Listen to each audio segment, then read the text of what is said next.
Okay, let's talk about what is virtualization. So virtualization is essentially when we take one host or computer, we can run multiple or different operating systems on it.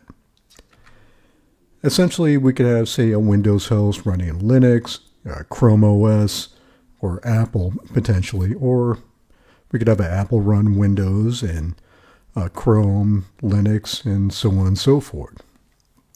It allows us flexibility to run machines that are essentially a virtual machine. It's a virtual computer running off our host computer. So this comes in really handy because it allows us to have a self-contained computer outside of our main computer. So some programs out there that will run this is OS X Parallels, VirtualBox, and VMware are some examples.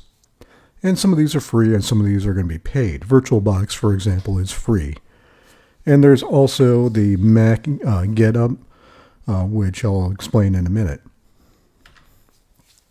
So by using our existing memory, CPU, and hard drive space on our host computer, we could run a virtual computer. It's its own system. It doesn't really see our host computer. It thinks it's its own machine. It thinks it's an actual physical hardware computer. So some reasons why we would do this is that running a virtual machine, if our computer gets blown up, our virtual machine gets blown up by a virus, malware, things like that, again, it should be self-contained, meaning that it's not going to affect our host computer. There's not a lot of malware out there that will jump from a virtual machine to the host computer.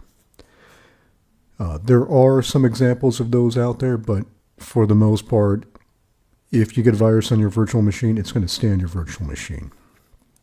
Also, again, it allows us the flexibility to run multiple operating systems.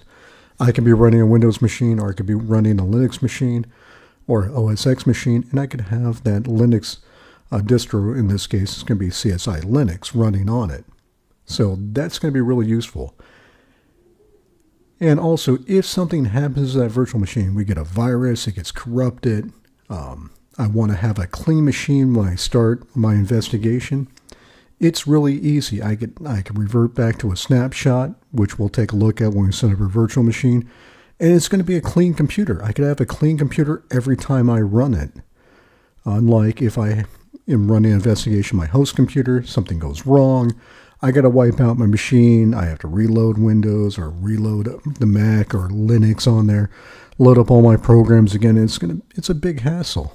Whereas a virtual machine, something happens, I just revert my snapshot. If I need to turn over that computer for evidence, for example, if it's going to a court case or police or something like that, instead of handing over my host computer, I could potentially take that virtual machine, throw it on a external drive, and hand it over to law enforcement, hand it over to lawyers and whatnot, and they have that machine. They can actually run it on their own host machine and take a look at everything that I've been working on. So that's another advantage of virtual machines. So in the next video, we're going to actually set up VirtualBox. Thanks for watching. I'll see you next video.